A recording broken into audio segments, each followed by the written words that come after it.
Today is the 10th October 2021, number 10. It's a Sunday, so we'll be continuing from this book, third lesson of the Six Spiritual Platform Sutra. We are at page 63, almost the end, 4 more pages to go. Then after that, we have this new book, which just came out from the print. I think Sister Pamasuri got it from the printer.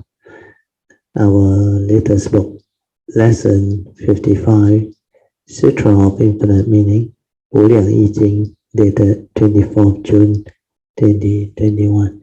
We may go through this book. So after that, we will continue from here. Okay.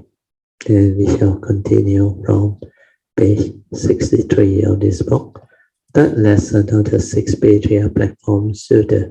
Even after working hard all day, the master, here they are referring to the fifth patriarch, didn't rest. Instead of sleeping, he sat in meditation until the body and mind in powerful samadhi. Master Hong Ren, or the fifth patriarch, lived in the woods of Ping Mao Mountain, slightly east of Double Peak Mountain. So his teaching is called East Mountain Dhamma. Once like his master, the fourth patriarch, he saw a horde of bandits besieging a nearby city. Their leader, a Mongol named Kerta Hanalu, and his follower had so tightly cut off the communication that even the birds can't fly in and out. The fifth patriarch went down to Ping Mao Mountain towards the city. When the bandits saw him, they were terrified, for they saw not only the patriarch, but also a reticule of golden armored Vajra King Bodhisattva armed with jewels, weapons, manifesting awesome virtue and brightness. The bandits retreated, their besieged broken.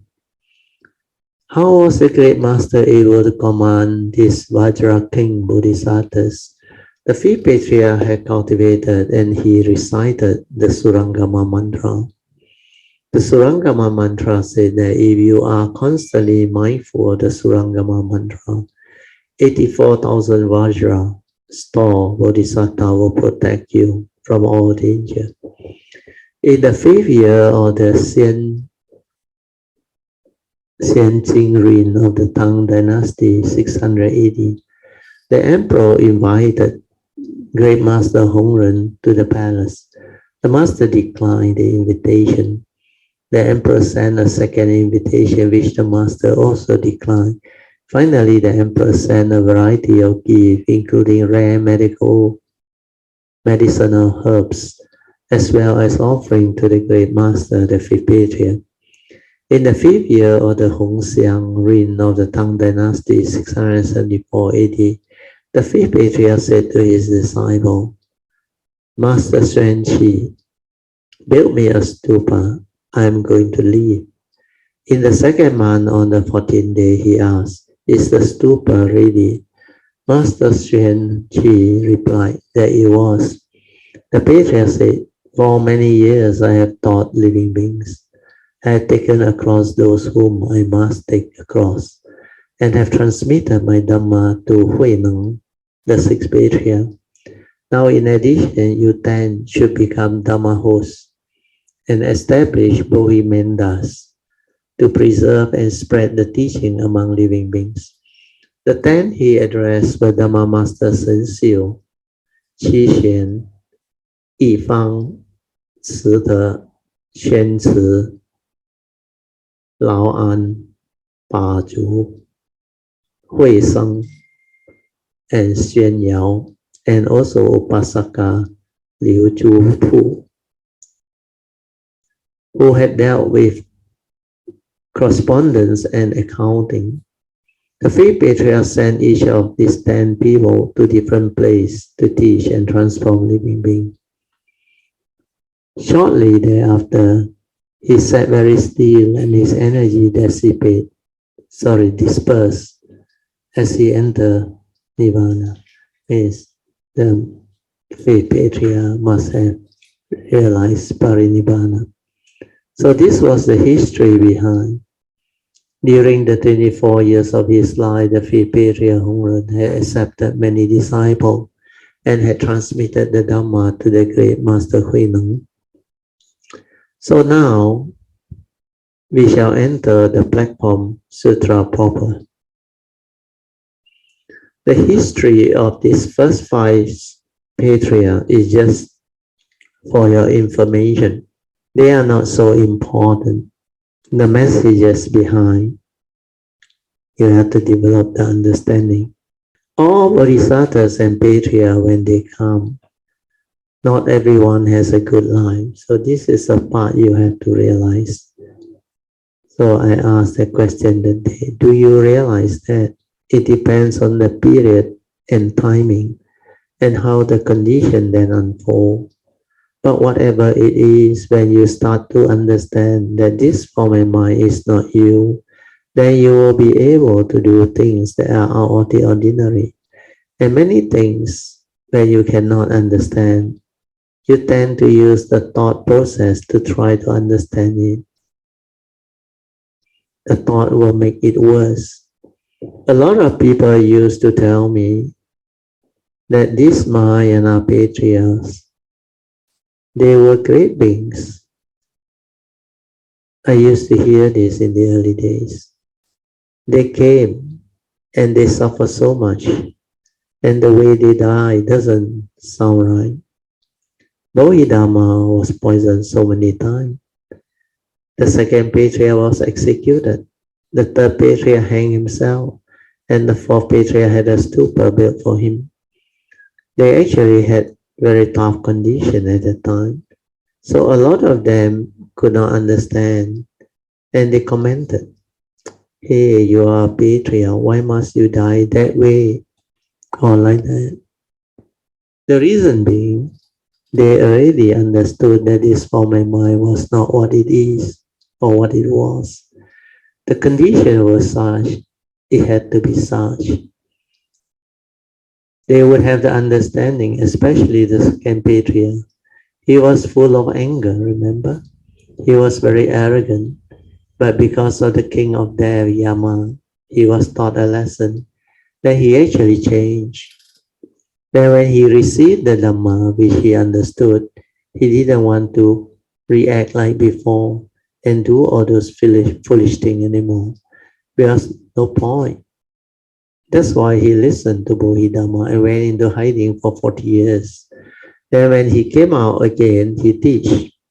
By then, he was already 80 years old. And in order not to offend those people and create unnecessary purging among his disciples, he would rather admit that he was a freak. Because when he admit he was a freak, they would only execute him. The disciple will be spared.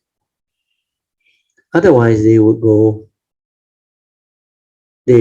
keep on purging all those linked to him, and then they would make sure all were rooted out, because the Chinese has this very, very bad culture or evil culture.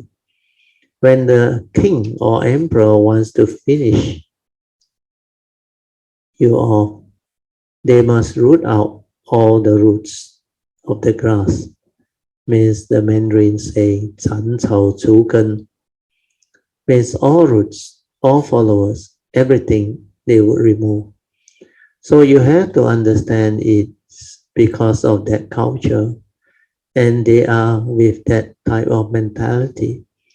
Later, many emperors actually wanted the patriarch to visit them, but the patriarch knew no point, because not all the emperor had the Dhamma understanding. And what they wanted was something else. That's why thus far, none of the patriarchs went to them, except Bodhidharma, who went for a while. that when the emperor couldn't understand his teaching, he left. With this, we will stop here and we will continue the rest in our next class. The next topic is a general introduction edited by Bhikkhu Fahai of the Tang Dynasty. This topic is to introduce the six patriarch master meaning. Go back and read it up. Then I ask, do you all have any question? No question. So end of Dhamma session. So that's how we end the third lesson of the six patriarch platform Sutra. So these are introductory lessons that Master Hsuan Hua in his commentary has gone through with us to allow us to have a better understanding of what that lineage is all about. The first patriarch of China start with Bodhidharma, the 28th patriarch from India. So there is a continuation. Then after that, how he passed on to the second patriarch of China, Huike. And from Huike to the third, to the fourth, then to the fifth patriarch, Hongren. And Huineng, the sixth patriarch, come about. That's how the history was recorded. So this will allow us to have a good understanding of what this patriarch's life is all about. So it's not always smooth sailing and beautiful life after becoming patriarch. In fact, you will look back even until Master Hsuan Hua, even the teacher Xu Yun Lao before Master Hsuan Hua, all these patriarchs, they have difficult, tough life. There were many moments where you can see from the recorded teachings or history, they went through a lot of dark period, hardship too, especially Xu Yun. He was robbed many times. The temple that he had to take care and abused by bandits and all those things. Even Bodhidharma, when he first came over from China, he also faced a tough time. And later on, Hsuan Hua himself too, before he went over to the West, America, he was also, I think people attempted poison, and he has to go through very tough tests. So all these are various introductory teachings that we can reflect upon and understand, because patriarchs are different. They have great wisdom when they are taught the teaching, mind to mind seal, when they receive them. That's why after that, they behave differently. They are no longer attached to their form and mind. They just accord and flow and do what is best at that time for their disciple, for the country, and for the people. So we will stop here before we continue the fourth lesson.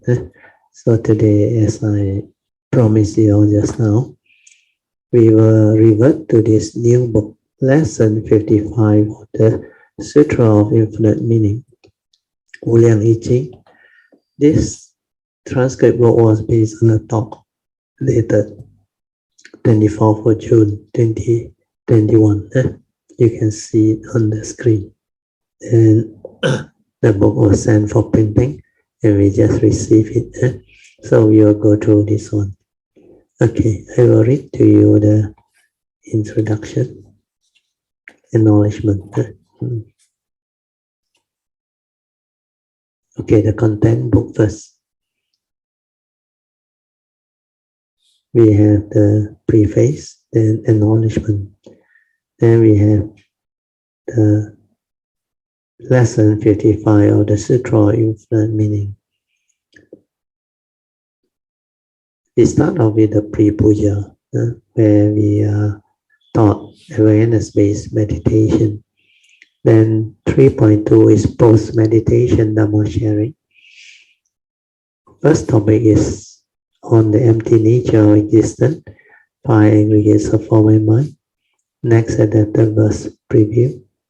Mind must have no dwelling, penetrative understanding, 6 patriarchs poem. Direct, pointing to the true mind.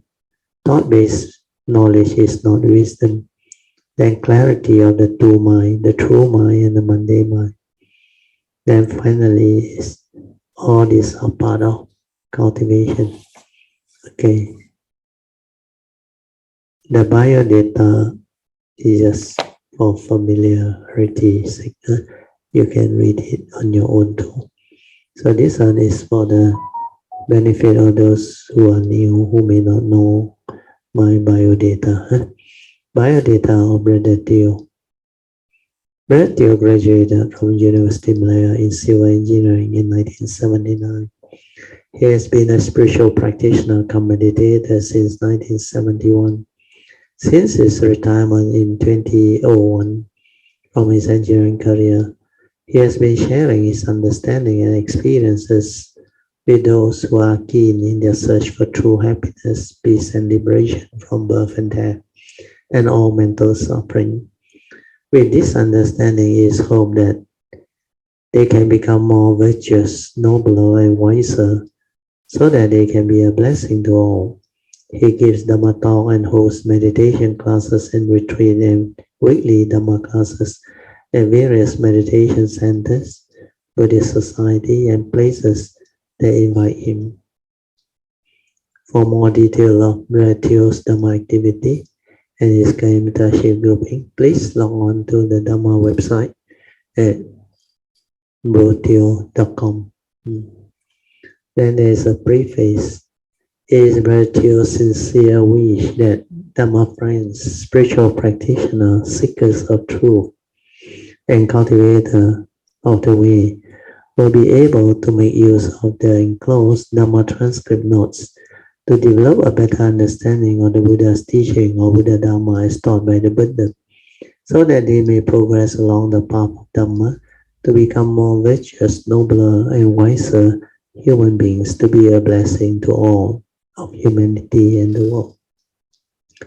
As these notes were mostly compiled based on the transcript from the recording of the lesson 55 of the Sutra of Meaning Dhamma class dated 24th June 2021, the text is aligned as closely as possible to the colloquial speech in the talk. However, some editorial amendment has been made to the text without distracting or detracting from the essence of the talk. With this, it is hoped that readers can accordingly adjust themselves to better understand its true meaning and intent. A good way to do this is to listen to the recording first before reading the transcript note. To listen to the recording audio file, you can log on to our website under repository of Dhamma material or Google Brotios Kayamita, a repository of Dhamma material to view them. Then there's an acknowledgement. It is the donor's sincere intention that these Dhamma transcript notes be shared with those who are interested and have the affinity to receive them.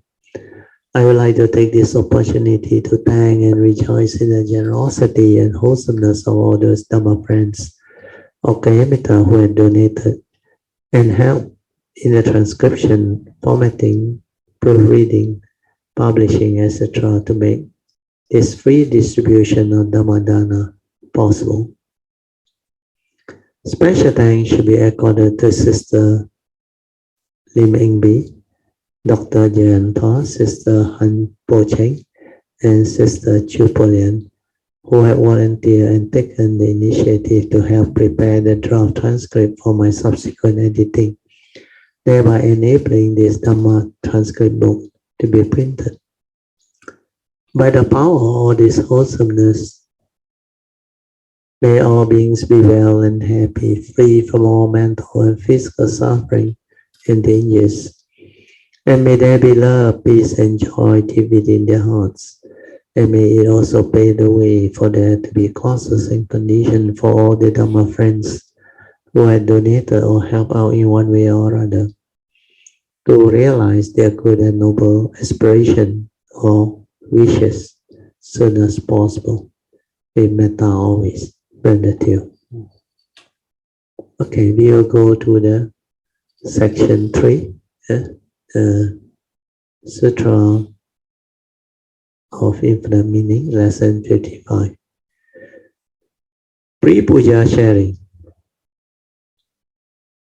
So there is some note. The black color is what my sharing is.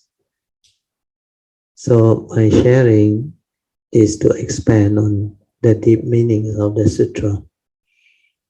Then blue underline is the original text of the book, and light blue in italic, Rasong sharing in Mandarin and English. Okay. Awareness-based meditation. So initially is my greeting. A very good afternoon to all, or a very good evening to all brothers and sisters in the Dhamma. Today is 24th June 2021, Thursday class. We will continue with our sharing from this book, The Essence of Infinite Meaning, teachings from the adapted verse of the Sutra of Infinite Meaning. We are at page 277. As usual, we will have our half an hour awareness-based meditation. We will turn off the light and we will proceed, and you can proceed with your meditation. Just relax the body and mind and maintain some form of attention. To develop this awareness-based meditation is very simple when you understand. What we need to do is to silence our mind, relax the body and mind, and just maintain awareness until the awareness nature becomes very stable in between whatever that arises. Let it arise. It can be a thought, it can be sankhara activity, it can be whatever form of mind activity, tactile or consciousness. When they arise, just let it be. Aware, finish. Aware, finish. Do not continue to create thinking. Do not follow whatever phenomena or activity that arise. Any mind state that arise, especially the aggregates of mind, Vedana, Sanya, Sankara, Vijnana. As for the movement of thought, you just relax, maintain awareness, and silence everything to just observe them. Then understanding will arise on its own.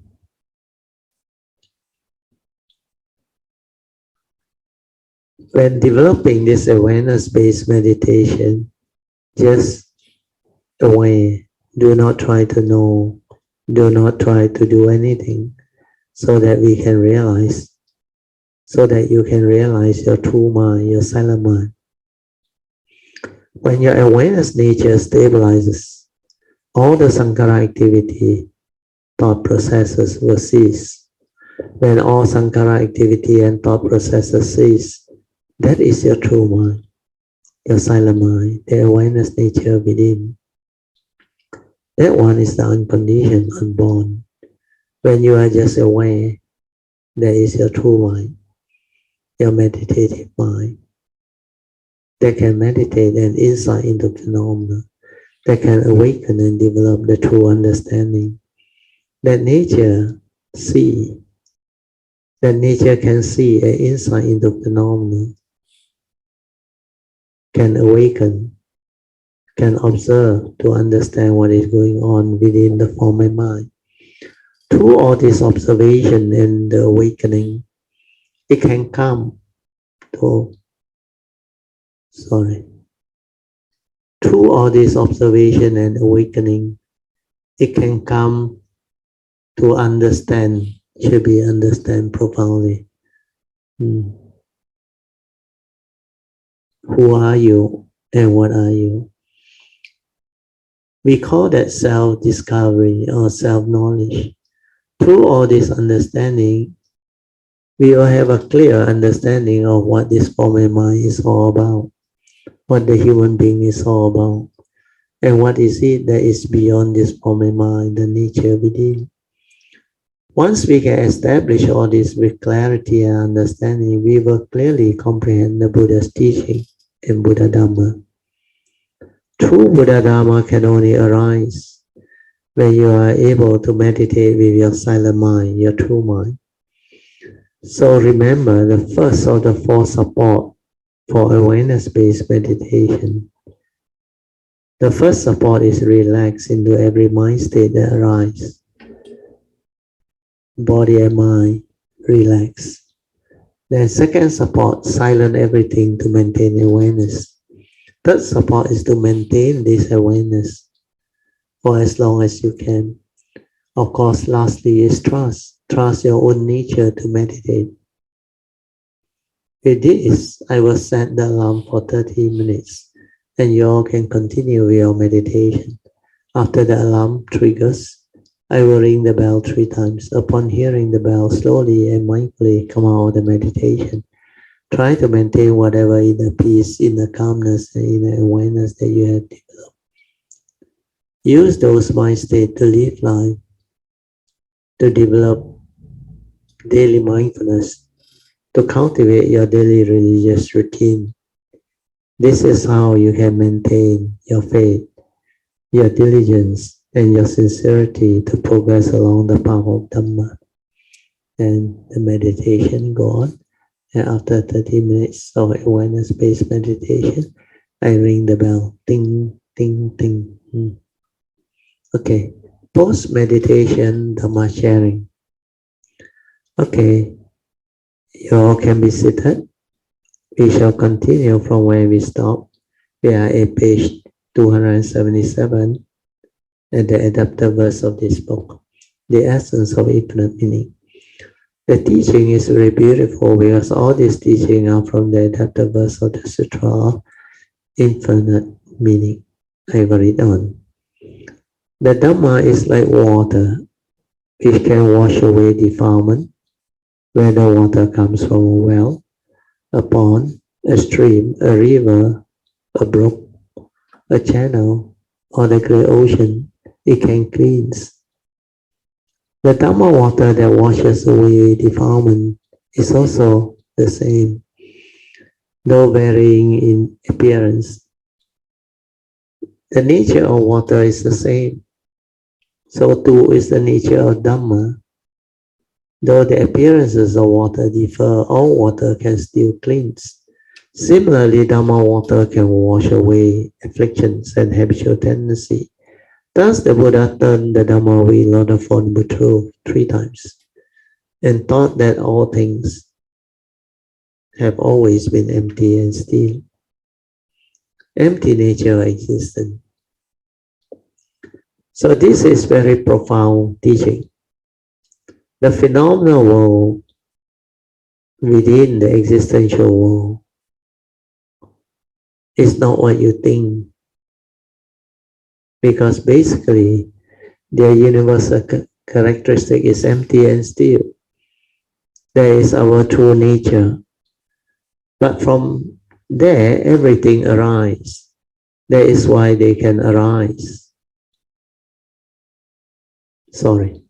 That is why when they arise, all this phenomenal world of consciousness, they can deceive and delude our mundane mind.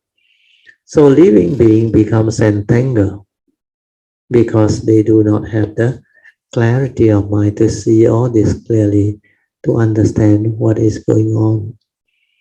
They fail to understand creation. How does creation comes to be? They are all dependent, originating, phenomenal. Condition arising cause of phenomenon. Their universal characteristic is impermanent. That is why it is not a permanent unchanging entity. Therefore, he know you, he know me. If you attach and cling, or want things your way, which is not in accordance with nature's way, suffering will be the result, because it's impermanent. That is why it is anatta, non-self, empty, no reality. Empty here does not mean there is nothing. Empty here means there are things happening within life and existence, but ultimately it is empty nature of existence. Ultimately it is empty, no reality, because he know you and he know me.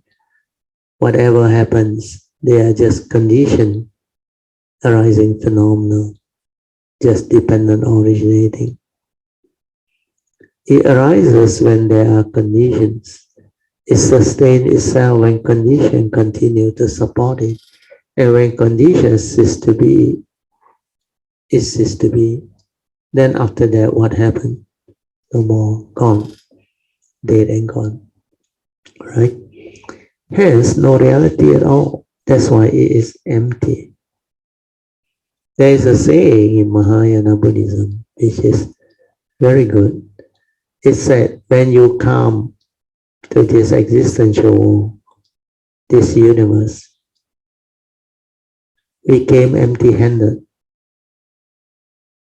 Then when we leave this universe, when our form and mind disperse, we also leave without anything, without taking anything.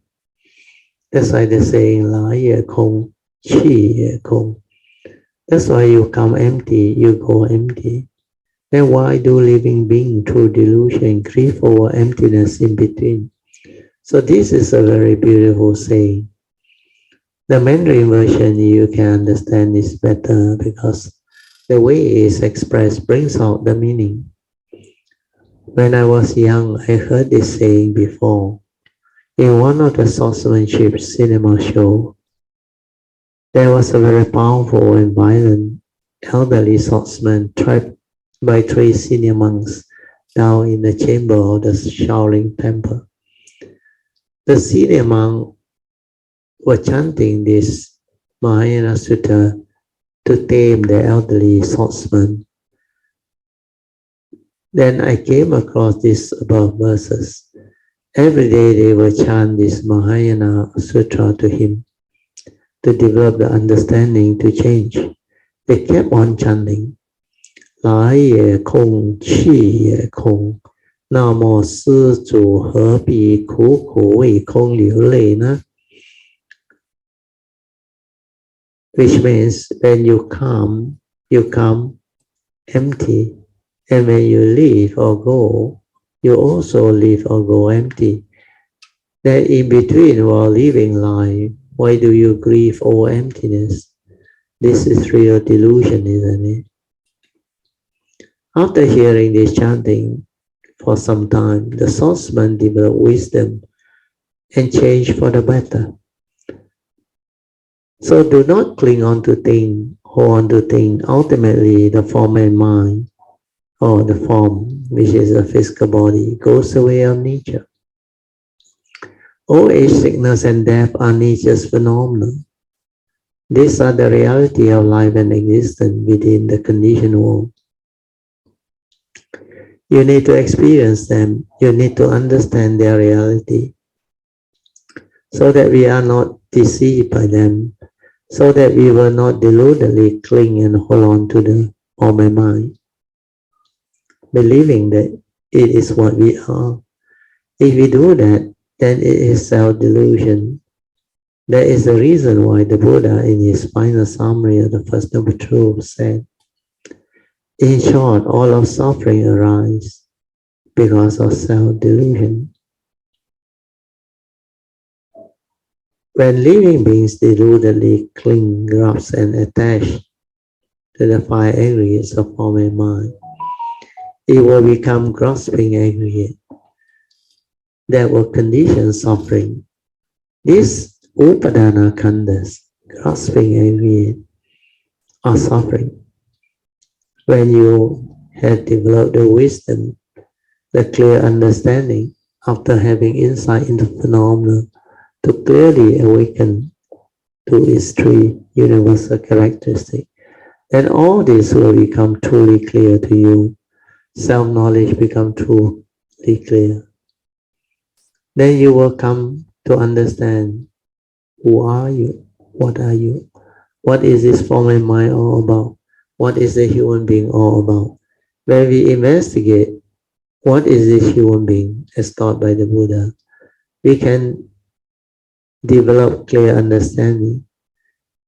He subdivided the human being into the five aggregates of form and mind. Okay, we go on to the five aggregates of form and mind. First aspect is as a human being. As a human being, we have a physical body, which is the form aggregate, the physical rupa. And we have the consciousness trapped inside. In this consciousness, there are four more aggregates of mind. That mind, the mundane mind, or thought consciousness, can feel, perceive, arises activity of mind, sankhara activities, and become conscious of what we see, what we hear, what we smell, what we taste, etc. So we have the feeling aggregate, which is Vedana. Then Sanya, which is perception. Then mental activity, which is Sankhara. And the consciousness, which is Vijnana, aggregates. Whatever the mind can do, all its mental movement and activity is the content of consciousness. And this content of consciousness is basically the Sankhara aggregate. Feeling and perception are also part of the Sankhara aggregate. Our mind can become emotional, can develop mental states, mental intention, formation, or images, etc. It can also plan, scheme, dream, create thoughts, etc. All these are content of consciousness. And finally, the mind can also become conscious. Conscious of what we see, what we hear, what we smell, what we taste, what we tactile feel, and think. So these are the four aggregates of mind, and together with the physical aggregate, form aggregate, we have the first aspect of the five aggregates of form and mind. The first aspect of the five aggregates of form and mind is as a human being. And according to the Buddha, these five aggregates of form and mind are impermanent. They go the way of nature. Because it is impermanent, it's not a permanent changing entity that you can cling on to, hold on to, and grasp onto via say, this is me, this is I, and therefore all this can be mine. And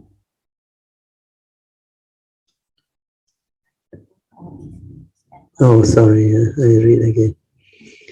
It's not a permanent unchanging entity that you can cling on to, hold on to, and grasp onto via saying, this is me, this is I, and therefore I can own all these things.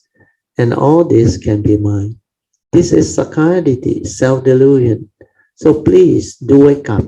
This form and mind are just a karmically conditioned vehicle and tool for us to come to this existential world, to live life, to experience life, to go through the karmic process, to fulfill our vows and experience whatever we want to experience while living in this existential world. So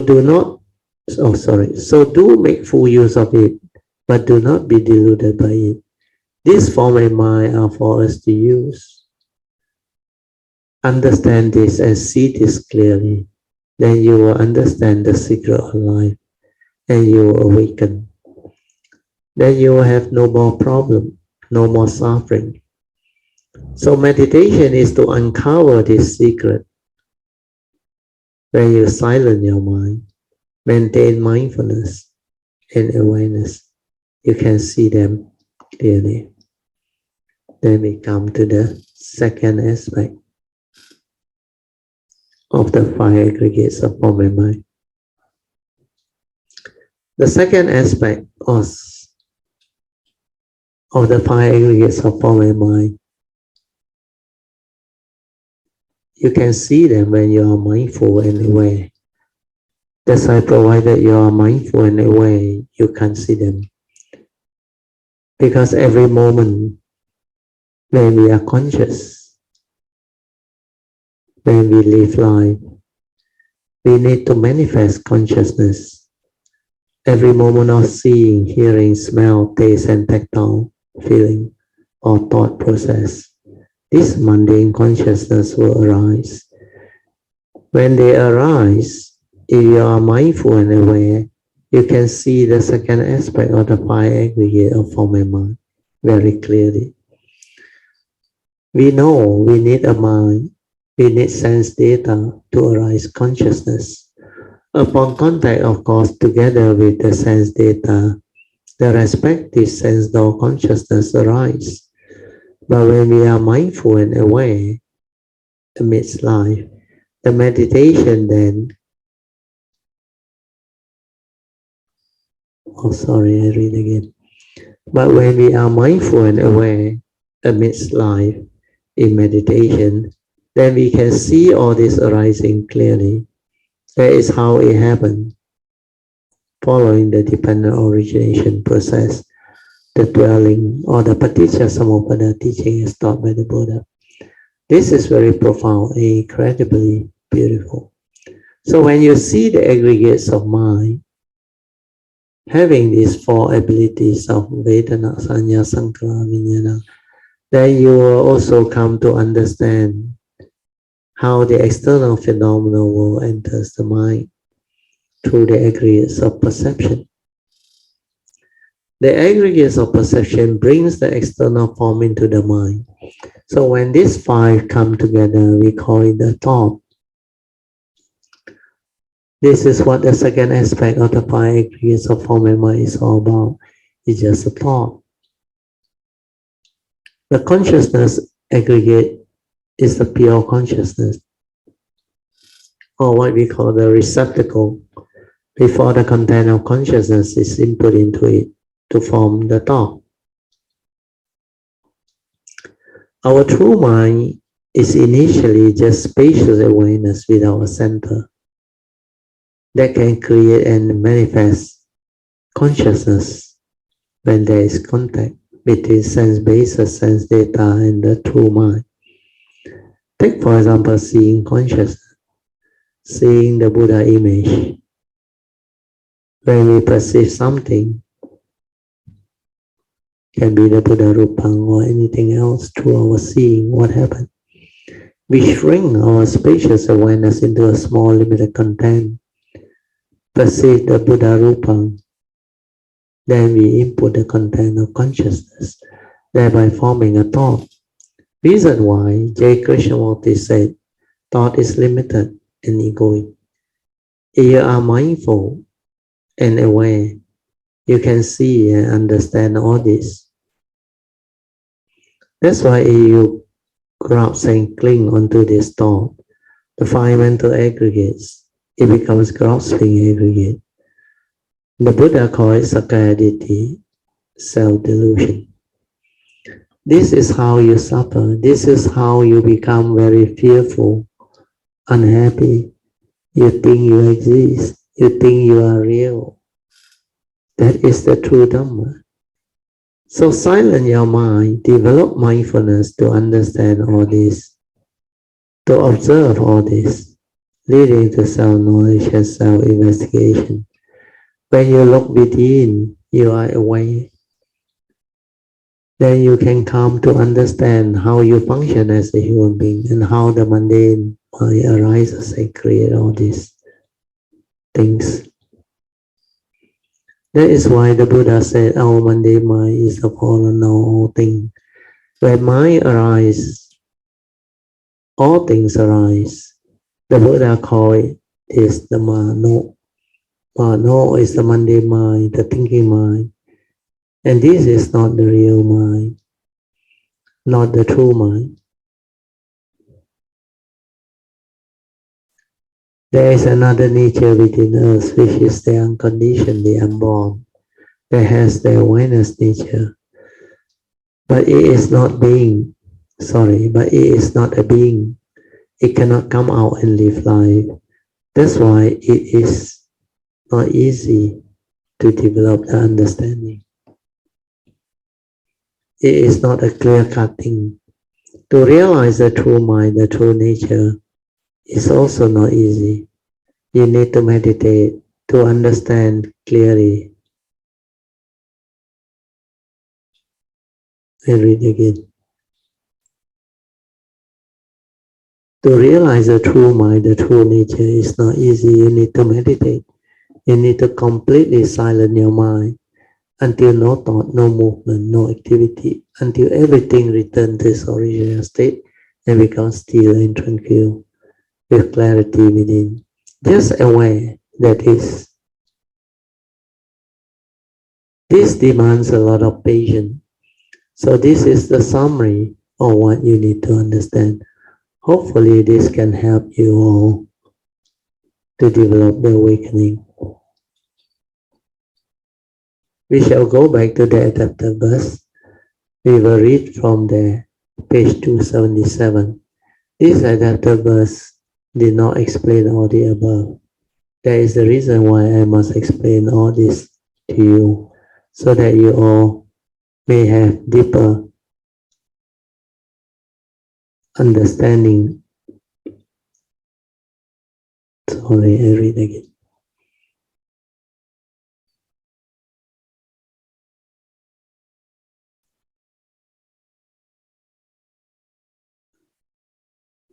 We will read this. We will read from the page 277. This adapted verse did not explain all the above. That is the reason why I must explain all this to you all, so that you all may understand the deep meaning and why the Sutra of Infinite Meaning said, basically when the Buddha turns the Dhamma wheel of the Four Noble Truths 3 times, he taught living beings that all things have always been empty and still. To understand this is not easy, because it is a very profound teaching. There is a reason why I need to explain this to you all, through using basic essential Dhamma that the Buddha has taught us. Just now, what I have shared is very complete.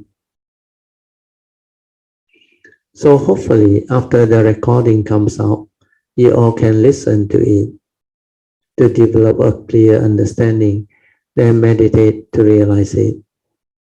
You will become very beautiful, then my nature will rejoice and subdue to you. Okay, now we will start reading from the commentaries.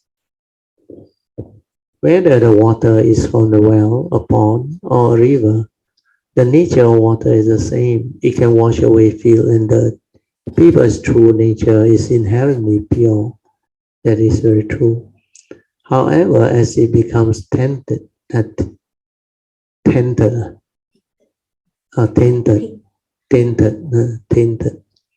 by habitual tendencies, well, this is how delusion sets in until it becomes so habitual. This true nature becomes covered and defiled. It means clouded and defiled. This word defiled used here.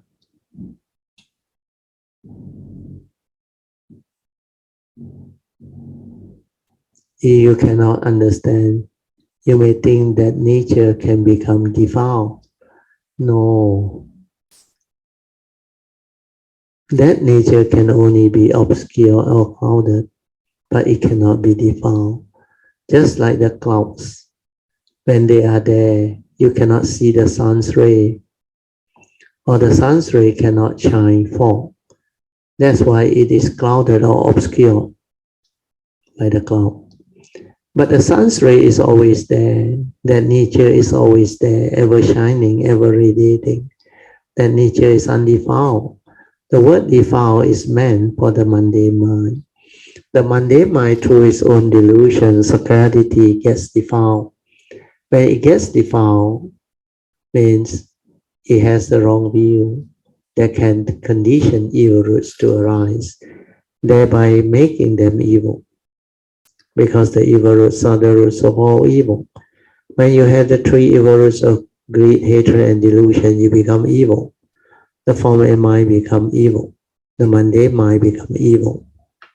That's why the Buddha said, mind is a forerunner of all things, mind is she. When you tend towards evil, following Dhammapada verse 1, the mind becomes evil. When you develop heedfulness, right view, right understanding, and tends towards wholesomeness, following Dhammapada verse 2, the mind becomes wholesome, virtuous, and beautiful. Just as water can wash away filth and dirt, the Dhamma can subdue habitual tendency and enable everyone's inherently wholesome nature, true mind, and true nature to appear. Our inherent true nature is very beautiful, very pristine, fully aware. Due to physical restriction of its movement, there are different names and appearances for water, depending on the condition. It can be stream, spring, brooks, river, etc. Although the names and appearances are different, the fundamental nature of water is the same. The nature of the various kinds of Dhamma, like the nature of the various forms of water, does not differ. Though the appearance of water differ, all water can still clean. Similarly, all Dhamma water can always clean or wash away affliction and habitual tendency. Although it is used in this way in the description here, in fact, when we develop the cultivation, there is no such thing as Dhamma water washing away the filth, defilement, affliction, etc. It's the awakening of the mundane mind. The mundane mind realizes itself and awakens and ceases to be deluded. That wisdom is the one that liberates and frees the mundane mind. So here, water is just an analogy, and the reason why they use water is maybe it's easier for people to understand that water can cleanse.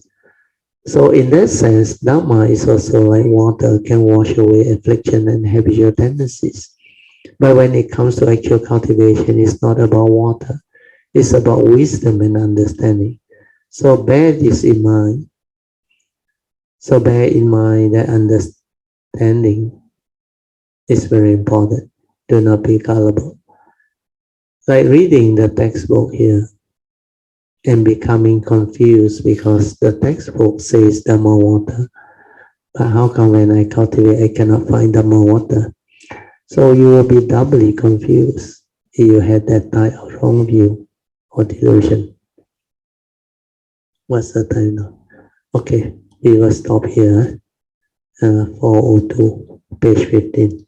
We will continue afterwards. We can have our half an hour of awareness-based meditation before we continue. So we are at page 15, last paragraph. Okay, we will now off the light so that you can have your 45 minutes of awareness-based meditation. Always remember, relax, maintain awareness, silence everything, don't try to know. Then develop the ability to be aware from within. This awareness-based meditation is mindfulness-based meditation. Okay.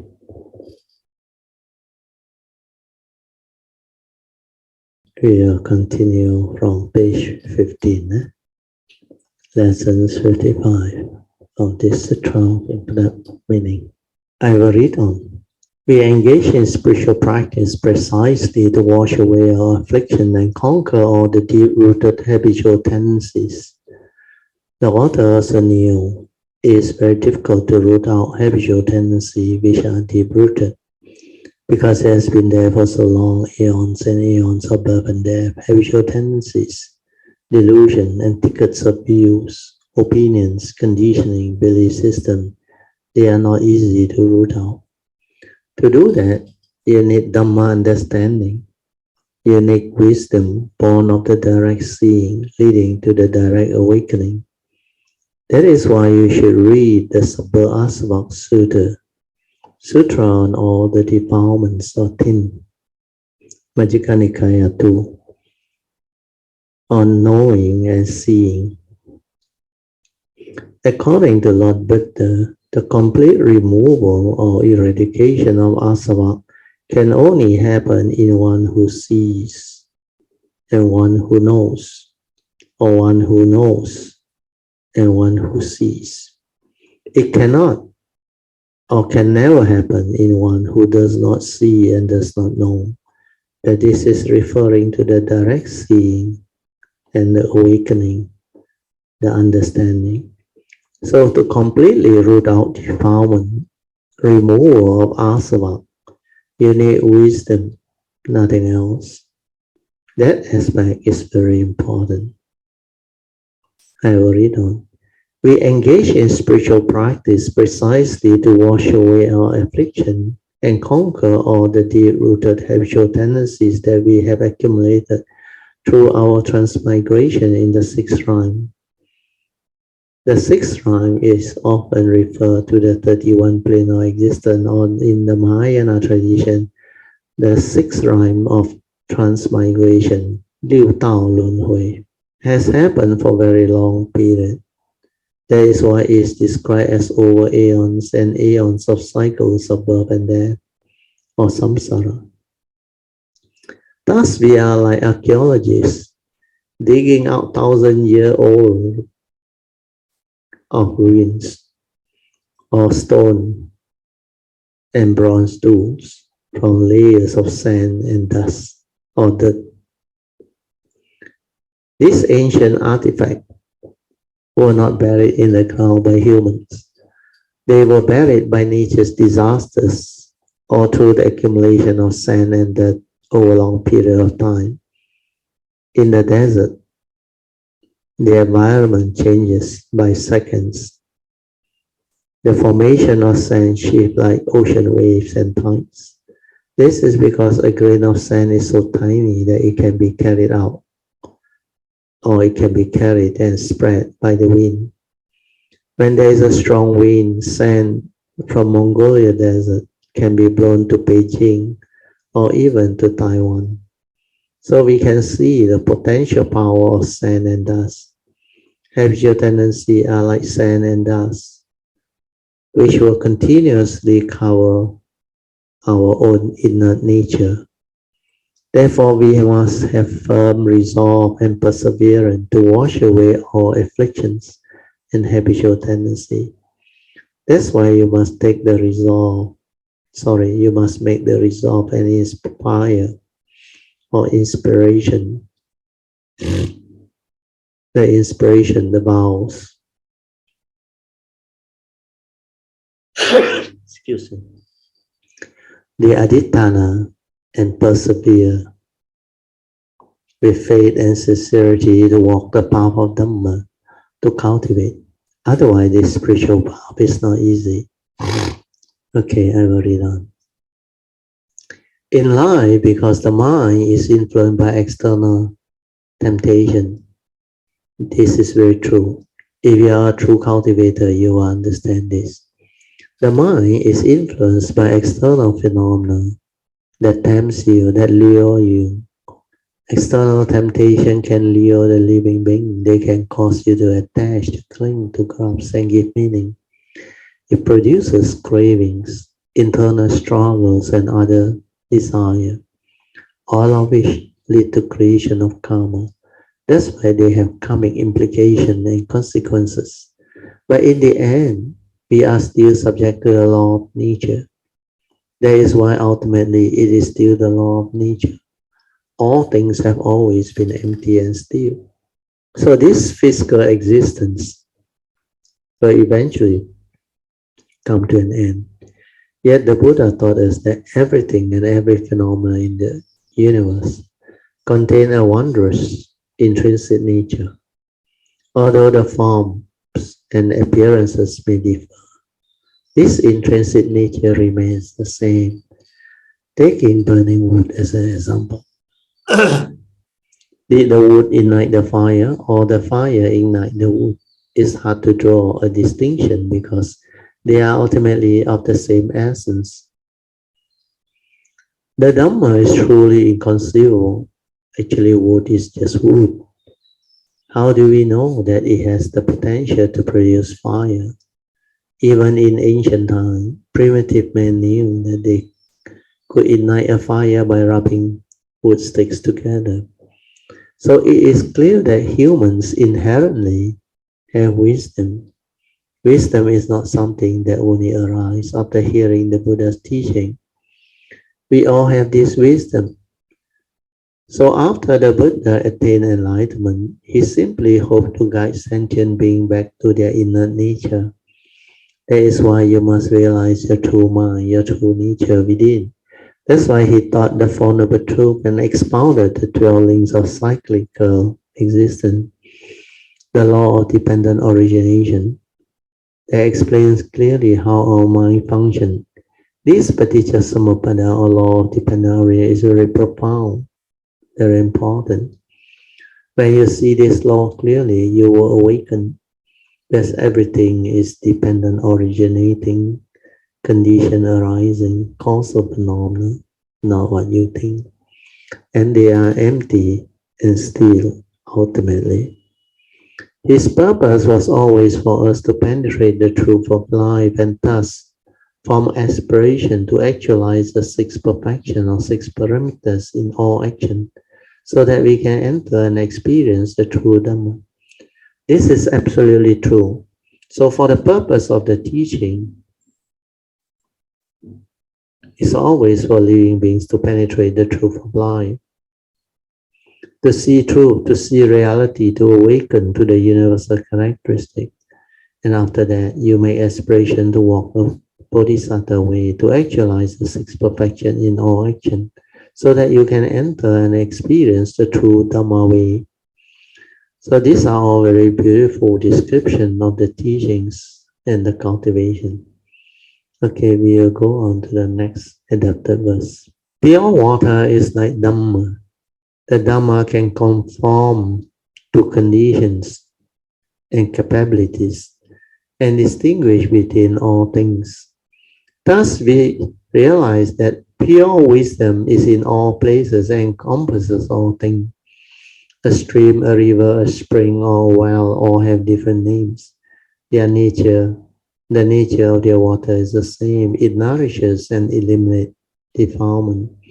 However, the three Dhammas, the four fruits, and two paths are not the same.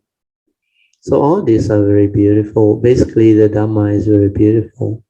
If we look at the word Dhamma, the understanding is it is the teachings of the Buddha. That is why we call it the Buddha Dhamma. But what is Dhamma? Dhamma is truth. And truth are nature's law that governs life and existence. Whatever that can explain the way things are, it is the truth. That's why he taught us the Dhamma, the essential truth, the truth that we need to understand life. So Dhamma is especially important. Pure water is like Dhamma, hence the description is very appropriate. Then this Dhamma conforms to condition and capabilities and distinguish between all things. Thus, we realize that pure wisdom is in all places and encompasses all things. This is a very beautiful description of Dhamma. Then I would like to add on. Maybe this is for your own understanding. In fact, we need Dhamma to have wisdom. We need Dhamma to develop wisdom, to develop understanding, so that we can understand life. We can understand who we are, what we are. Dhamma is like our spiritual solution or spiritual medicine that can help humanity or living beings overcome all the life problems or situation.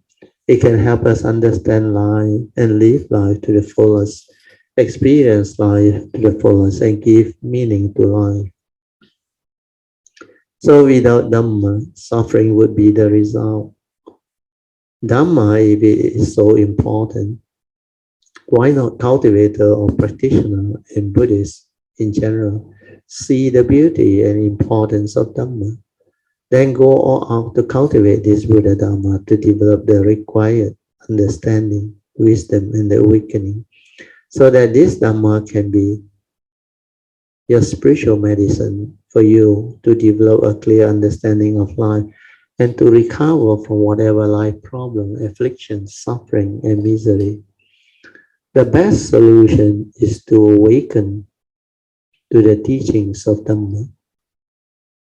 So Dhamma, you can see the beauty of it, the importance of it, then you will resolve to cultivate and realize it or awaken to it, because it can be of great benefits to the living beings, especially human beings. It can bring about great transformation to the individual in the form of having mental clarity, understanding, wisdom, virtue, and transformation of our character and personality for the better. Then it will help us understand life, improve our life, and make us beautiful. Then we can become a blessing to all of humanity, environment, and nature. So this is the part on Dhamma that I wish all communities can develop clear understanding. When we can appreciate Dhamma, we will throughout the day cultivate the Buddha Dhamma, develop the understanding, reflect, contemplate, silence our mind to perfect ourselves, to awaken as Dhamma is everywhere. When we can see Dhamma, I'll read this again. When we can appreciate Dhamma, we will throughout the day cultivate this Buddha Dhamma, develop the understanding, reflect, contemplate, silence our mind to perfect that ourselves, to awaken to Dhamma, to awaken as Dhamma is everywhere. When you can see Dhamma, you see the Buddha. That's why the Buddha told the monk, he who sees me may not seize the Dhamma, because that is only the physical form of Lord Buddha. But he who sees the Dhamma, the Buddha says, sees me, because the Buddha is the embodiment of his perfection of wisdom and virtue, which is the Dhamma. So what is Dhamma? Dhamma is his teaching. When you have it, and when you can realize it, you can become the Sammasambuddha. You can have the embodiment of wisdom and virtue and all the perfection that he has perfected. You can become Sammasambuddha, the omniscient one, who is fully enlightened, well known for his 9 great virtues. That's why we chant the salutation to the Buddha. Iti peso bhagava arahang sammasambuddho, and so on. So all these teachings point towards the beauty and importance of Dhamma. Don't keep this in mind. Do keep this in mind. Cherish the Buddha Dhamma, develop the faith Sada Virya, then sincerely with faith persevere. Cultivate to develop sati, stabilize it to become samadhi, so that all this spiritual faculty can be very stable. With sati and samadhi develop, wisdom will naturally arise. So these 5 spiritual faculties of Sada, Virya, Sati, Samadhi, and Panya, you must develop them until they become very, very stable, very powerful, unshakable, until they become ballast. I have helped you by putting it into the vows of the 4-page Bodhisattva vows yellow card. If you go through it, you will find them, and it is also stated in our chanting book. It can help you make your aspiration until the spiritual faculty become unshakable through invoking the power of merits, etc. Okay, with this, maybe we can end our sharing, and we will continue with the second session, where we will open for meditation, reporting, Q&A, and Dhamma sharing on the topic Dhamma in daily life. Okay, maybe we will stop here. 3.2.4. Mind must have no dwelling. So we are at page 21. So page 21 is where the real Dhamma starts. We will stop here. We will open up for meditation reporting. Virgil, I would like to take this opportunity again to thank all the Kalamiters for all their prayers for my sister. Yes. An update, my sister has woke up, but but I think she has a long, difficult path ahead. So it will now come to her willpower, whether she wants to continue her life on this earth or she chooses to live here. Whatever it is, I always wish her the best. At the same time, I would like to maybe take this opportunity to share with Kalamiters that is only when we go through difficulties in life that we'll see the true Dhamma that we are called to. Very good. The afflictions, the whatever that we suffer, especially emotionally, will show us the stage of cultivation that we are going through. Sadhu. Very good. If we do not cultivate properly ahead of whatever may afflict us, we're going to suffer greatly. Yes. Just like what Sister Alicia said, without the understanding of the Dhamma, especially the Four Noble Truths when it's returning, you cannot confront the first Noble Truth reality of dukkha. So affliction is very real. That's why you have this ability to comprehend is because you have penetrated the Dhamma. Then when you are being tested, especially your sister's condition, you see very clearly because for you, you are not married and the closest people are your own sister or your siblings and your niece, of course. So all this, you will understand very clearly. That's why you can have the understanding to have the resolve to share, and you have the appreciation of what people has done to help your sister recover. Because the operation is not easy actually. That one, I have one sister who was given away to somebody since I think a few days after birth. Then later on, she managed to reconnect back and came back to us, and we became quite close again. Then she was happily married and everything. Then she got 4 or 5 children, I forgot already. Then because of karmic, something happened to the husband. The husband was the eldest son, head of the family who was supposed to inherit the business. Then the husband somehow made a very fundamental, severe judgment in business. I think was scammed by a very, I should say, a very cunning scammer.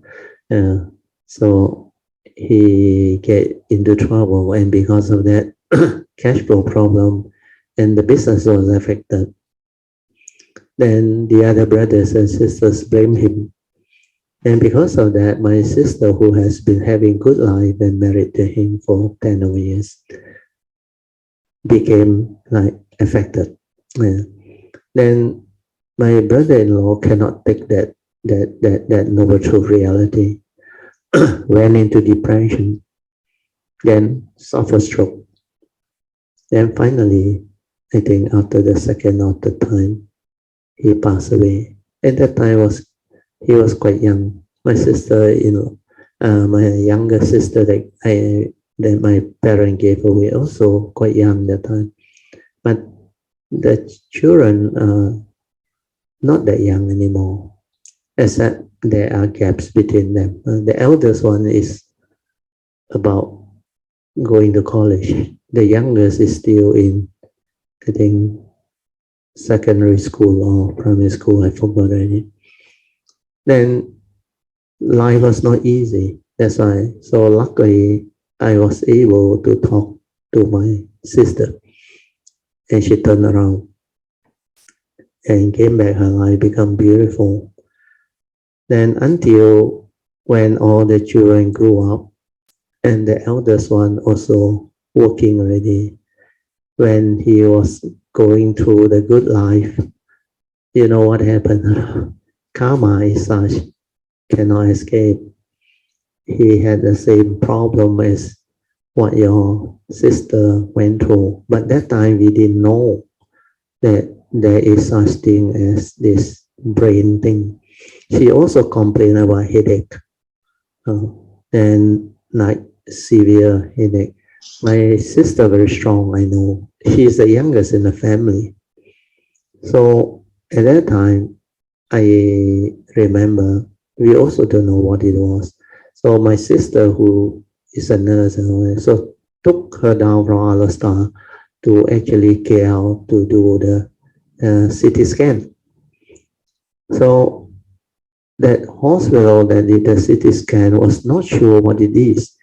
They were having discussion. Then don't know what happened.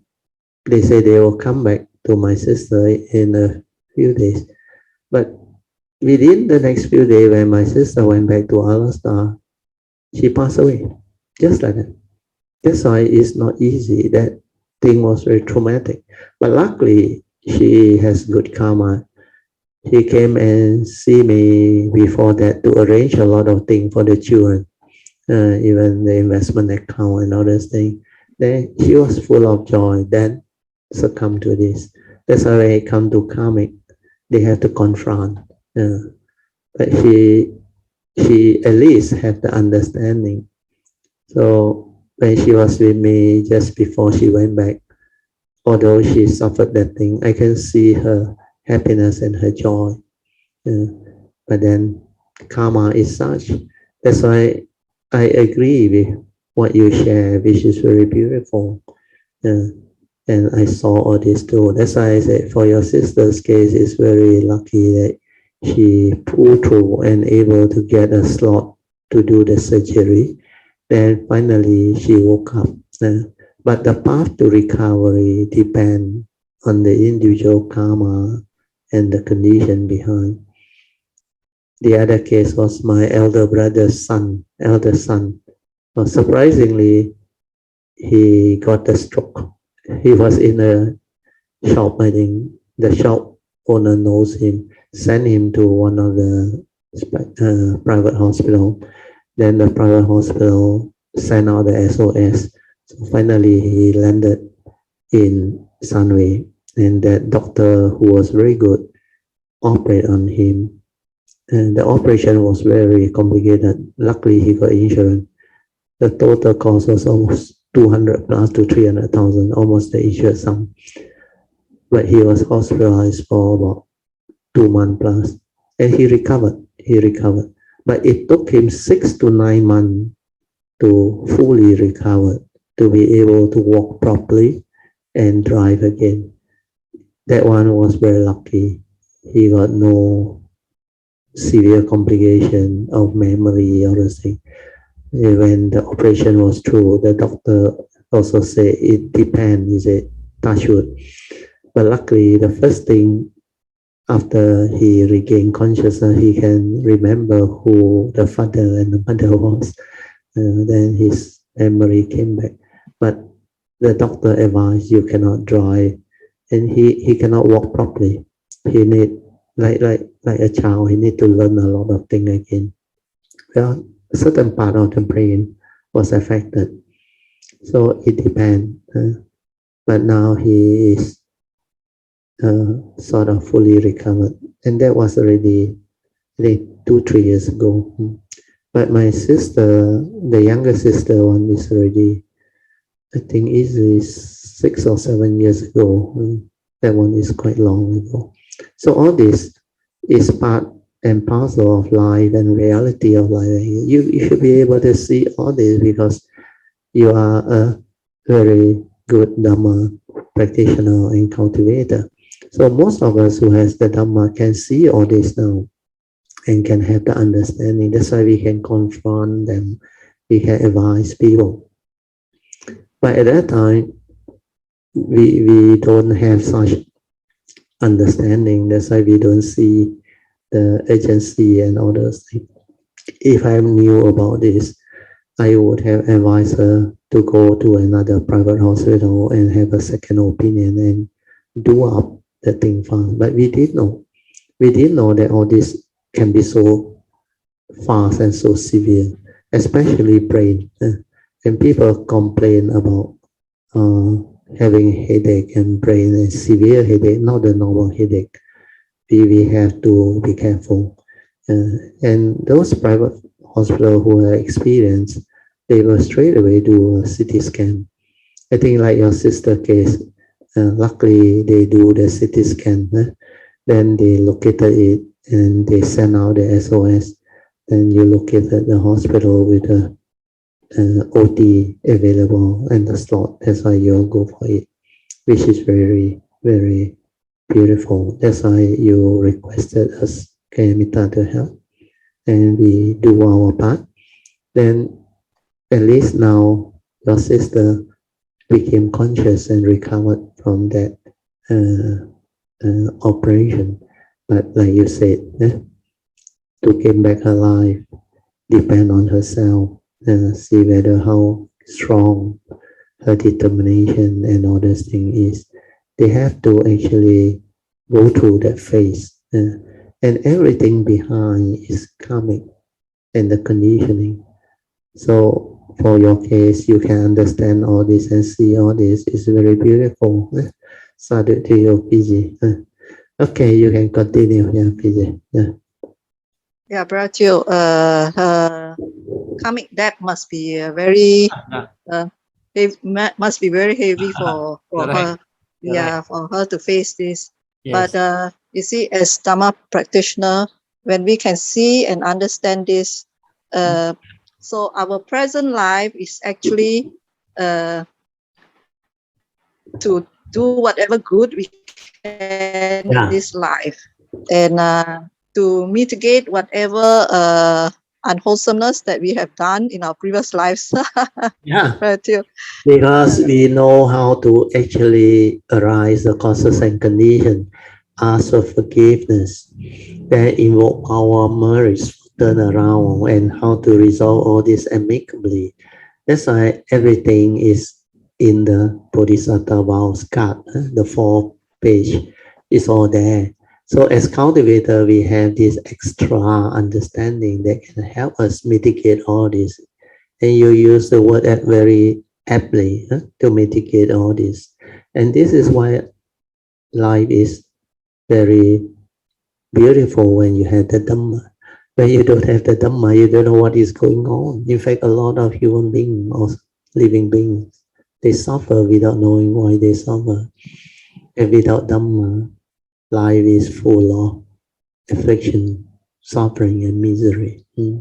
Just like what Sister Alicia shared with us earlier, which she saw for many years when she was in depression. Then later on, she saw other people. So for you, same, PJ, you can see all this. Yeah, Ratu, my reaction to this situation actually was so much better than I expected. Yeah. Earlier, in early August, a friend of mine passed away suddenly, and I couldn't take it, Ratu. I was so sad, so sad, so affected, and every time I hear his name or whatever, I will tear up very fast. So actually, I was very surprised that my sister's case been so severe, and you can handle it very well. Yeah, I can handle it so much better. Because of the Dhamma. Your last 2 months to 3 months, that understanding actually help you a lot, transform your understanding. to have the ability to confront and face all this reality, then through the understanding, you can actually understand all this very differently. That's why the cultivator of the Dhamma will know, the form and mind who has the Dhamma will have the understanding, and they know how to attend to things. They know how to confront the reality. Then they will know how to accord and flow and move and do what they have to do. Then they will appreciate life more and more. Then they will thank their good karmic nature, their good understanding. Yeah, PJ, you can continue. Yeah, the level of acceptance that this has happened, and it's like everything is condition arising. Yeah, very good. If we cannot accept this, then we are going to suffer a lot. Yeah, correct. Very good. Level of acceptance is different now. The level of acceptance, because we that's why I when I spoke to my niece, I said, I think both of us are lucky enough that we have the Dhamma understanding, that we can accept that if she choose to leave, no problem. It's a choice. If she cannot take the suffering and the difficulty anymore, then I will wish her the best. For a better life. Yes, correct. Because that is what life is all about, existence is all about. It's just like when my father, at the later part of his life, when he was hospitalized, he never get hospitalized before earlier on, except the ulcer incident when he was quite young, 30 years old. But after that, he lived a good life, only until almost 80 plus. Then only he started to have some problem with his diabetic, his heart, his lung, and all those things. Then he was admitted. Then during that time, I visited him quite often. And every time I visited him, I asked him, how are you? He always tell me, he said, this is terrible. I said, why? He said, all the doctor, well, he's a Chinese sensei, he know. He said, everyone that come and diagnose him will give him antibiotic, and also that I don't know what the hell drugs. So he feel that no point because he's taking too much of all this. Then he said he actually would prefer to like go home.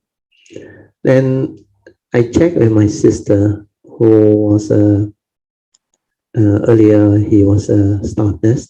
Then he studied graduate nursing, develop the ability to start out the school on nursing. Then she had her master and PhD. So she went and approached the doctors, the specialists, and have the result review. Then we realized, according to the doctor, 70% of his organ has failed. Then I told my sister we have to make a decision. So I went with my brothers to ask my father, and what is it that you want to do? And the first thing he told us, he said he want to go out and eat asam laksa. Oh, I said, okay, we will take you out. Oh, we all arranged the wheelchair. That's why, and we can see the joy in him, the happiness in him, instead of staying in the hospital. Then after that, I told my sister, discharge him. No point, he wants to go home. And he wants to go back to Alaska. So I drove him all the way back to Alaska with my sister.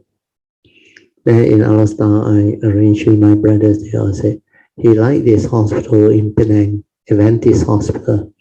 When he was 35 years old, he went through life and death, and he was saved by one of the British doctors, specialists in the Adventist Hospital. He got ulcer that time, very severe, during Chinese New Year, remember. Then he liked the hospital. He keep on telling me one day, he said he wants to make offering and donation to the hospital. That's why we did. And we admitted him, and he was so happy. Not long after that, maybe within the next 5 days after he was admitted, he passed away because the doctor also did a blood test, everything, and confirmed what the other hospital in KL confirmed. Most of his organ is already very severely damaged. So asked us to get ready. So we accepted that reality. And I told my brothers and sisters, so they all take turn in our start to monitor him. Yeah, I have to come back. So when I reached PJ, I think the next 2 days or what, we received the news that he is about to go, and he knows. He knows. My eldest brother's son at that time, the older son, he turned to look after my father, and my father just talked to him. I said, "Go and call your father and all the father's brother and sister come quickly." He said, "I got not much time left." Oh, my father knew. Then by the time they reached there the evening, my father passed away peacefully. That's why we had the funeral, everything. So this reality is what you will understand. Like your case, let your sister decide if he chooses to what. Let her make the decision, because life is not like what we think. It's not to say, oh, you should do all you can, make sure they survive. But I saw how my father suffered. What for? My father himself told me that it was terrible inside there. But every day he cannot eat the food there, and there is no appetite because of the antibiotic. And then my mother prepare all the good, we call it the nutritious and good food, and all those things, all the good food. My father got no appetite, and my mom was in tears. They said, "I don't want to end up like my husband." They said. That's why my mother, after that, my mother survived another 9 years after that, because they were almost the same year of the ox. So my mother ate whatever he want. I said, no need to worry. My mother that time also got heart problem, diabetes or what. But I say, at this age, you want to eat what you eat. Wow, he liked the tukar, the pork, and we take her to Thailand, to Hat Yai and Bangkok, then the restaurant, and she ordered. You see the joy in her. Is it? He don't want to end up like my father in the hospital, cannot eat anything. My mother was better off because he lived until the last day. He told my brother, he said, he can't make it already. He know already. He's about to go. Then my brother called me, younger son. I said, admit him specialist center. So that night in the ICU, they look after her. Then she passed away peacefully. Then the doctor did a test, all the organ failed already. So all these are very beautiful. And my grandmother also know. 2-3 months before she died, she know. She prepared everything. Yeah. That one also something else. That's why all this reality, I saw them when I was young. Then later on, I witnessed what happened to my parents. Then I also had the experience of so much of this reality of the First Noble Truth and the Dhamma when I started come out to share and teach from the year 2004 until now. Then I reflected on life, how my classmates, my friends, childhood friends, and also later on when I grew up, my family members, everything, then everybody that I have relationship with, including Dhamma friends who came from all walks of life, that I really don't know them except some of my classmates in uni. And the rest are actually people whom I not supposed to know, but somehow they come through affinity with the triple gem, the Dhamma condition, everything, and they come. And that's how my nature expanded on the understanding, the experience, then the cultivation, the transformation. So all this will help us as cultivator So for your case, it's similar. You will go through this path and you will develop a lot of understanding, which is very beautiful. Sadhu to you, PG. Very good understanding, Sadhu. You can continue. Yeah, Bertil. One day when I was doing the Bodhisattva vows, when I was doing the part asking for forgiveness from all beings, when I was doing that, oh, my heart really stirred, Bertil, cried. Sadhu, yeah. And after that, I can feel like the burden was lifted from my shoulders. Yeah. You can like feel the literally, you can feel understanding. yeah. The understanding free. Yeah. And there will be a lot of joy inside there. Yeah. So subsequently, I decided to do asking for forgiveness on behalf of my sister. Oh, sadhu, yes. I think that would help her because whatever she can't do in this lifetime, I think out of my love for her, I would willingly do that for her. Yes, because of affinity, there is condition. You have to be siblings or related.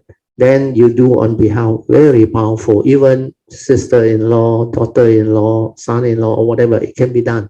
But there must be relationship, affinity. Otherwise, the effect is not so strong. It can be done, sadhu.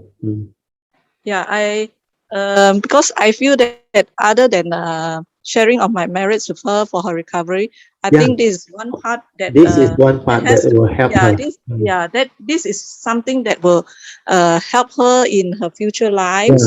As we know that if the karmic obstruction is not taken care of, or like Brother Teo always says, karmic obstruction to be calm and or lesson, this can carry on to future lives. I think that will be quite terrible to think of. Then they cannot have the condition to meet out with the true Dhamma because of those karmic obstruction. And a lot of this karmic thing, they will obstruct your path. So if you don't have those understanding to break and clear the karmic obstruction, then it's not easy to encounter the Buddha Dhamma, to have the causes and condition to meet out with the triple gem and to walk this path of Dhamma. Yeah, it's true. Then you have your nature, your understanding, your way. Then you can also make aspiration. Once you are able to realize all this, you vow to take all your siblings or whoever you have condition with across. So that can be the initial additional vow that you make. Then later on, it will cover all beings. That's why for me, my nature take the additional vow of whomsoever that come as food for my mind or nature to take or consume every life when it come. This nature of my vow to take them all across, because this is one of the understanding that the nature will evolve. So for your case, you can make that additional vow if you want to. Not only on their behalf, ask for forgiveness, you move one step further by vow to take them all across when the time comes, when you have the ability to fulfill your bodhisattva vow and perfection and parami. So all this can be incorporated. Yes. We were advised as family. So myself and my niece have been chanting the Heart Sutra. Oh, sadhu. That one will be very good. Of course, I have to go and look up for the English version of Hanyi Pinging. But now the Pinging is there. No, brother. I cannot chant the Hanyi Pinging. I may even say the wrong words. I think that will be worse. I look for the English version, meaning the one from Thich Nhat Hanh, where it's really in English. I think it's quite. But the Xianhua one is very accurate. Xianhua. But this one, because they were doing the chanting, so I just follow them. Okay. You follow their rhythm. But the English translation, the Xuanhua one, is very accurate. The Master Xuanhua, City of 10,000 Buddhas, on that one. It's very accurate. I feel that the chanting is very powerful, Virgil. Yeah. Very powerful. You can sense it because Kuan Yin's nature is very powerful. Those who have faith in Kuan Yin, there is a special movement that can arise when your faith is very strong because of Kuan Yin's vow. Whomsoever call upon the name of Four, there will be a response according to your faith, your understanding, and all those things. That's how you will manifest. And Kuan Yin is a very unique being, full of wisdom, loving kindness, and compassion. And she is really, really compassionate. That's why he has the Maha Karuna Sutra, that chanting. All the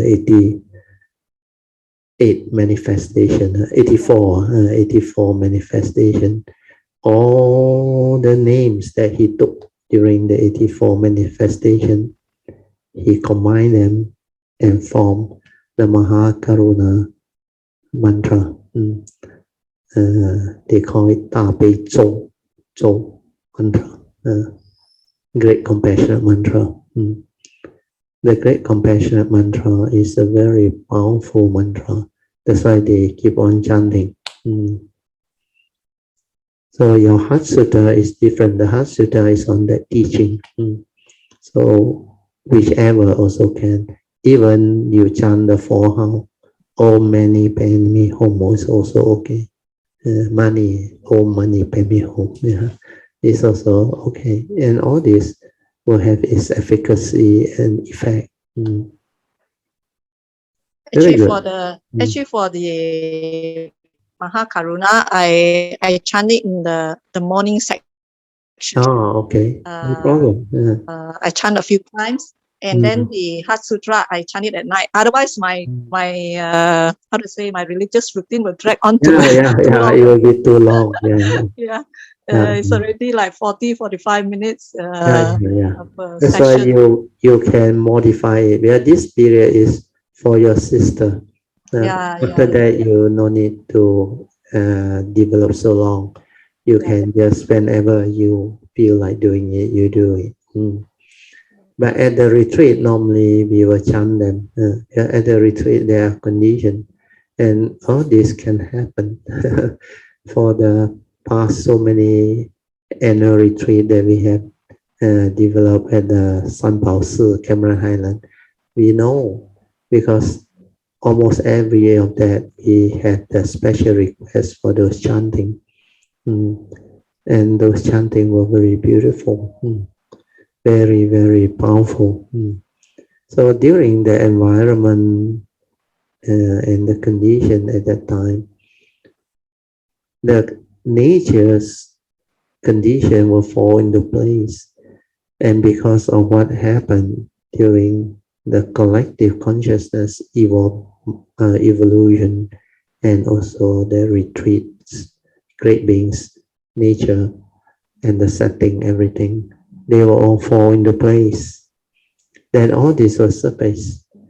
That's why the retreat condition is very unique. That 8 or 9 days is very beautiful. Sometimes even 5 days is enough. So let's hope the next one. I think next year got chance, hopefully, because they are opening up already. I was told international travel maybe end of the year or latest beginning of interstate is coming. Interstate open already, Brazil. Open already. Today announced. Today announced. Tomorrow effective. Wow, sadhu. Good. So more and more wholesome things are happening. So maybe not long, we can maybe have our class back. I don't know. We have to wait for the SOP. Is it phase 4 where we can return to normal? Is it fast? We are now in phase 3, is it? Yeah, phase 3. I think Selangor still quite high. Yeah. But is it phase 4 you can return to like before the pandemic? Not very sure. Not very sure. We see how it goes. Anyway, still need to be careful, tactful.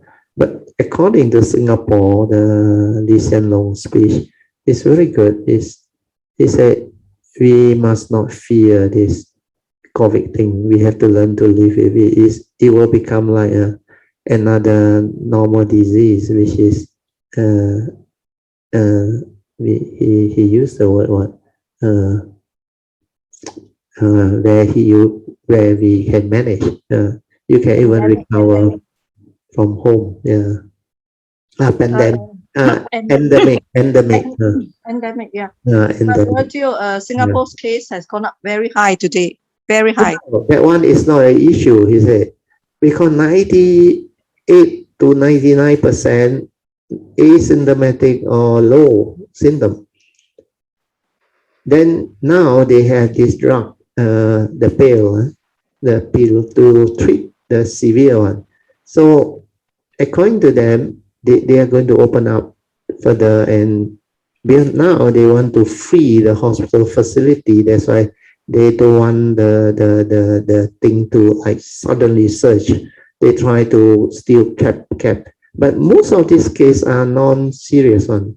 So you have to listen to the speech by Lee Hsien Loong. Very good. He said we have to overcome that fear factor of what COVID is and learn how to manage COVID in a different way with a different mindset. So all these are very important. So you read them, actually it's nothing serious. You got some medicine to deal with all this. According to them, it is like a normal flu or whatever. So if all this can actually happen, then that disease is no more a pandemic. It will become an endemic. Then slowly it will be accepted as a new normal in our daily life. We see how it goes. So things will, I think, evolve and stabilize. But the SOP, everything, they still have to manage. That's why according to a lot of countries now, they say the self-test is very important. You can do the self-test. They say once you test the positive, stay at home, quarantine, so that the spread is reduced. Then the hospital facility will not be like overburdened. Then things can return back to normal. But if you don't have the self-test kit, then this one can still be bad. Like the cases you say is still climbing. Climbing is because those tested positive is still climbing. But most of them has become asymptomatic or with hardly any symptom, very little symptom. So the outlook is good. It can actually be treated. Even US is deciding on that direction. Never mind, we just let things be and see how it evolves. Then we will accord and flow. So anyway, it's good news for everyone. Let us rejoice. Sadhu. Okay, BJ, you continue here. Yeah. Bertil, maybe I share a little bit about my meditation. Yes, that will be good. Okay. Normally I do my meditation at night. Or sometimes in the daytime when I have the opportunity. There was one night when I did it actually in bed itself before I went. Yes. So actually it was quite fast for me to reach that stage where because my body went very still already. Yeah. For you it's very easy already. It become very still very fast. And then suddenly I was aware like the thoughts coming in, coming out, coming in. And I just bring my awareness to the words itself. As I become aware of the words, something very funny happened, Bertil. What happened? the words cannot complete. Very good. Sadhu. It's just like the hot air release soup. Sadhu. The word cannot finish. Yes. because you are passing through that phase where the nature is starting to transform your awareness vibration, become more and more fine and more stable through the Uniso Manasikara understanding, the stability. So once this happens, the words loses its effect. It's like the images all loses. It is something like you cannot hold on to things, and the word loses its image. It's like you understand that word, not the image anymore. Means that real thing. Yeah. Like you mentioned, the word you use is like loses is what you mentioned something else. Exactly. That is the way it will happen. That's why cultivator go through all this. People don't know one. Only cultivator will know. Sadhu to you, PG. Yeah, you continue to describe it. Yes, that will happen. Yeah. Then when I was aware of it the first time, I said, "Hey, that's curious." Okay. Yeah. And I do it a few times, and it was very, very funny to see. Yeah, very amazing, isn't it? Never happened before.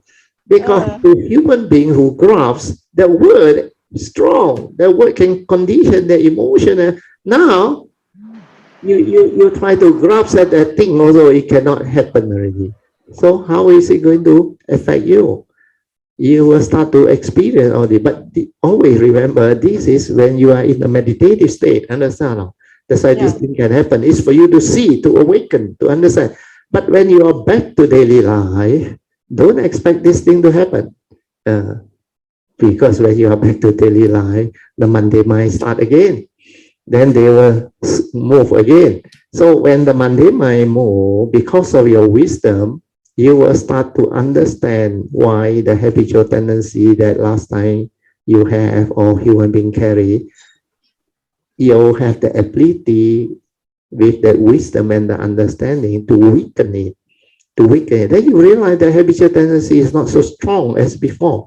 Then later on, one day, it becomes less and less. And then suddenly one day you realize, hey, no more. It cannot disturb you anymore. It cannot cause anything to you anymore. You not only cannot grasp or cannot what.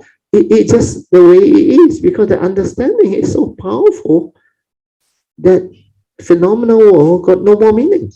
No. Then that instantaneous, spontaneous, Yoniso Manasikara, very fast.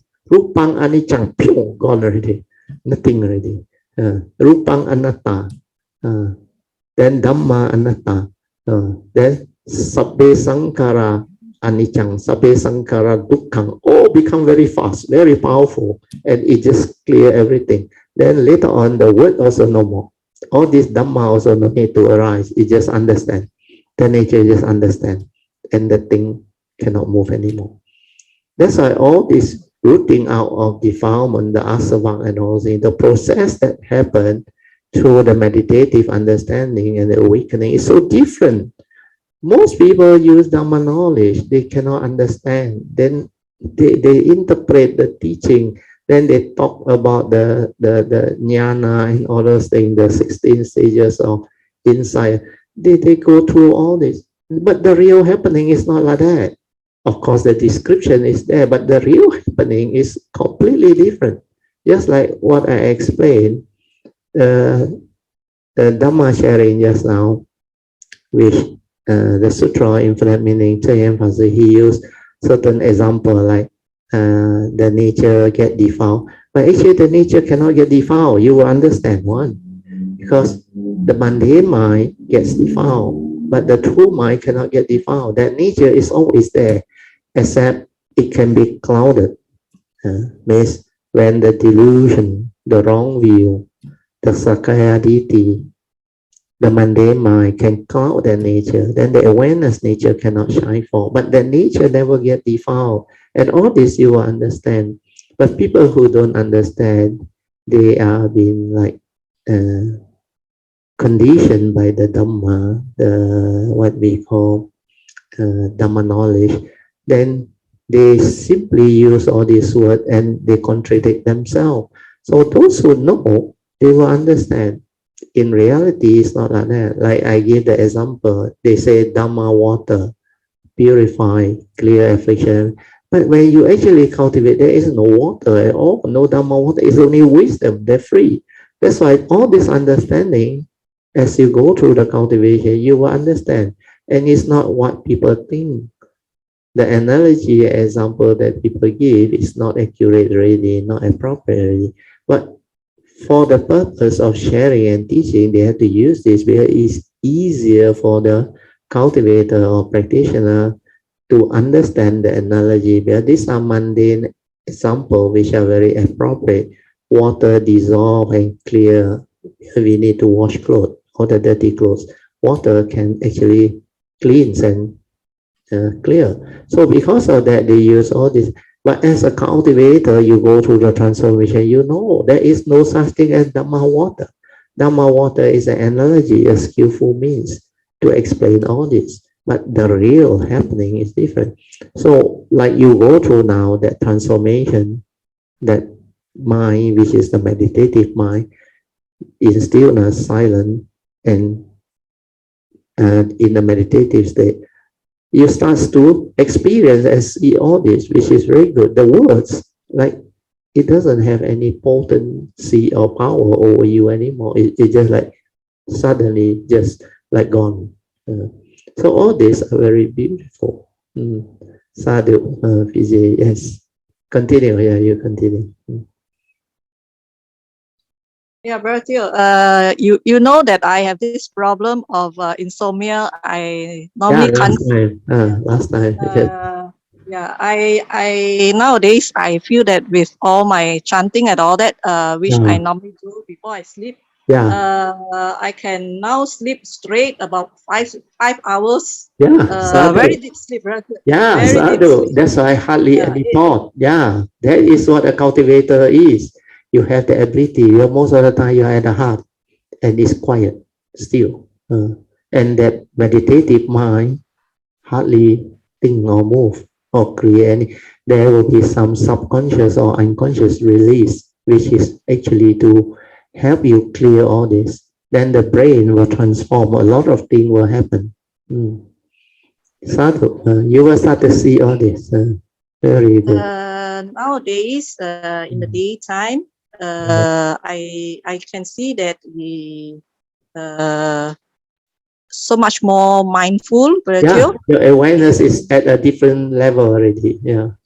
The clarity is different already. If I choose to be very aware, you straight can. away, You can. straight away, I can feel the whole body vibrate. Yeah, vibrate. Then you become very sensitive. You become very sensitive. So it's very easily nowadays. Yes. So you will go through all this phase. Sadhu, very good. So when I do whatever work at the home, I find that it's very different. Yeah, and, very different. Bertil, now I'm having conversation with my aunts in the kitchen. Yeah, Sadhu, all this can happen. Yeah. I always tell them, can you please not come here? And they listen to you. They will listen to you. Because every morning I will clean my countertop. And every time I have to look out, where are the ants? Before I start to clean them. Yeah, because of that mind, which is different, that love and compassion, that awareness. So it can actually give rise to this type of pure mind, pure energy. And the ants and all these creatures, they can feel, they know. Then, like Dhamma, it shows it to you that these are possible. But it will come to pass. Always remember, part of the way, part of the cultivation. Don't expect this to be always with you, like you can perform psychic. No, when it's over, it's over. Forget about it. Here is part of the way. That we are not to attach, cling to this special ability, then it will actually cause deviation in the cultivation. The cultivation is to understand, finish, that's it. Not to hold on to all this understanding and create special ability. No, that one will cause deviation. That's why the subtle ego will come back. But for us who understand, we will know. We will go through. That's why I always told Brother Song, always part of the way. Whatever happens is for you to understand, awaken, see, then develop the understanding and move. Yeah. Then do not hold on to anything. Whatever happened is already gone. The past is already gone. Future yet to come. Moment to moment, life passes by. We just live, evolve, move.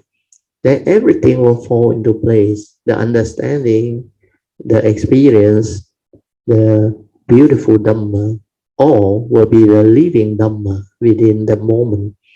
So when all this happen, the form and mind that go through this transformation and understanding will be very different. That's why later on, when you are ready, when you have the stability and the understanding, when you come out to share, it's different for you again, because with that understanding, you can share from that level.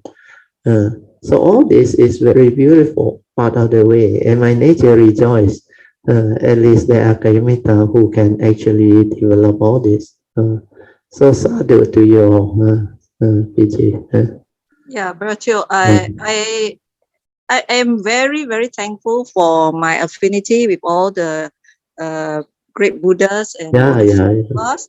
And with that, I want to share one little experience that I had.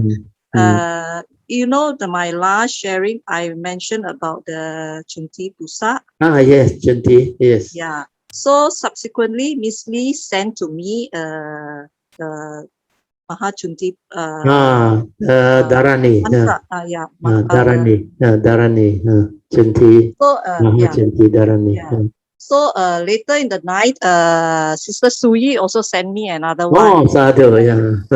So because that day I was very busy, so I left it, and after the chanting and all my religious routine and all that, it was almost 12 o'clock at night, but I couldn't sleep just yet. So I said, okay, go and listen to the mantra. When I opened up the WhatsApp, the first one I came across was Sister Suyi's one. So I said, since I get this one first, I will listen to it. So I decided to play it. And so it started with the music. And when the first words came, Bradfield, I cried. I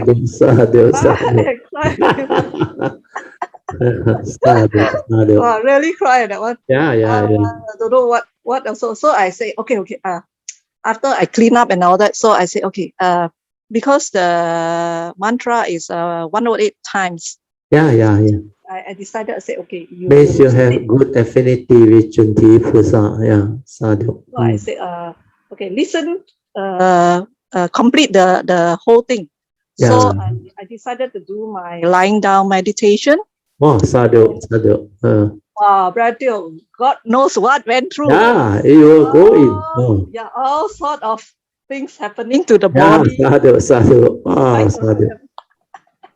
And towards the end of it, it was so funny. It's like the mind, my mind like suddenly changed, and it's like it wake up.